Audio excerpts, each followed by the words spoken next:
Over the years, doing my work as an art museum director, before that a curator, and before that an art lover, I have very frequently found myself talking to people who don't have the same frame of reference, who don't take the same things for granted.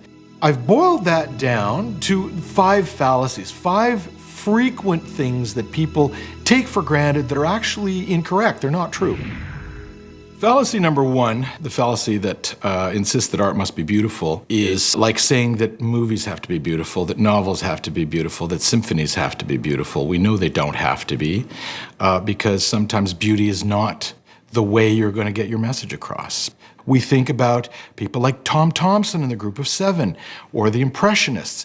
When they were first making those paintings, people were roaring about how ugly they found them, and how inept the artists were, obviously, to make smears like this. However, they make for a very impressive painting. Another fallacy, and one that's very, very typical, that an awful lot of people hold, is that art requires skill. It doesn't have to be a demonstration of skill. And sometimes works of art that are a demonstration of extraordinary skill are of no interest whatsoever, because that's all that's going on.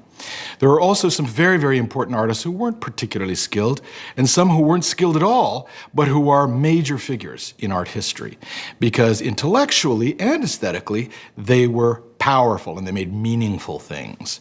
Abstract painters, for example, from Montreal, a notorious example would be Claude Tousignan. Pictures of one color, monochrome paintings we call, that it requires no skill. He just used a roller and he just put on 3 coats and he called it a painting. But what you're missing about that Claude Tousignan and the research that goes into the painting is that you've never seen this color before. He has worked very hard to come up with a color that has no cultural reference, no reference to anything in your world, an orange you've never seen, a blue you've never seen, and they really are colors you've never seen before. That requires skill. It requires a lot of thinking, a lot of observing. So skill is an option. It's just a bonus. It makes it that much more easily seductive. But it's not a requirement. There again, it's optional. Yet another fallacy: art must have a subject. It must be about something. It often is, and it often is the least interesting thing about the work of art that you're looking at. There's also the fact that, again, the 20th century very often had works of art that had no subject. They were about pure sensation. They were about this emotional communication without symbols, therefore without subjects. But just the idea of a subject can also interfere with your experience of the work of art and your enjoyment of it. What I recommend that people do is don't read the label, don't think about the subject, just experience this thing for the composition, for the color, for the mood, and then try to guess the subject, because the pleasure of art is all in your head, really.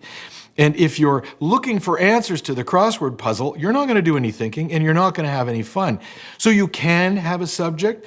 Many artists don't. Many artists wish they didn't have to, but it's not a hard, fast rule. Some people think that art is all about taste, that their friends who have great art in their house or who tell them what shows to see are people who have a lot of taste. That's actually not true.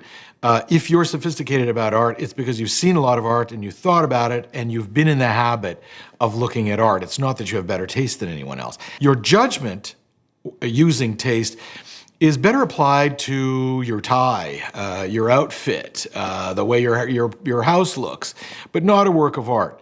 If you're using taste when you're looking at a work of art, you're judging it in an unfair way. You're actually interrupting the artist. Now, when you're looking at contemporary art, taste is really noise. It's static.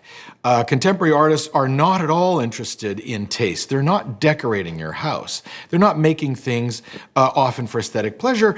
They're public intellectuals. They will find an interesting new way to sneak up on you and to get you to feel something finally, because you can't protect yourself. Sometimes taste is involved in a satirical way, so you might misunderstand the artist. You think they're making something tasteful when in fact they're making fun of you and your need for taste. So be careful when you're looking at art. It has nothing to do with taste.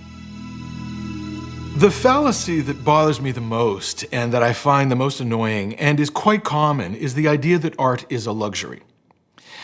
Well, no, it's not a luxury. In fact, you're mistaking very famous and very expensive works for art. They're not the whole point of art. We've been making art for 40,000 years, if you ask the Australians. We make art in kindergarten. Children make art. We make art in prisons. We make art in therapy sessions. We made art in concentration camps. It's not a luxury. It's so fundamental to who we are. To say that art is a luxury, nothing could be further from the truth. Given the opportunity that the 150th anniversary of Confederation offered us, we thought it might be a good time to completely rethink the Canadian galleries, to refresh them, to renew them, to find a new way of telling the story of Canadian art. And we made some big decisions. We decided that we needed to tell much more than just a Canadian story, but the Canadian and Indigenous story. They'd been here making art and continue to make art, powerful, meaningful art, but doing it for 10,000, 14,000 years, we don't really know how long. And Europeans have been making art here for 400 years, and now people from all over the world who are Canadians are contributing to this extraordinary culture that we have. We wanted to tell those two stories and then that become many stories in the present. So an awful lot of people have been working many years to completely transform these galleries into the Canadian and Indigenous galleries, and we're really looking forward to opening the doors and to the response of visitors to this new way of telling the story of Canada.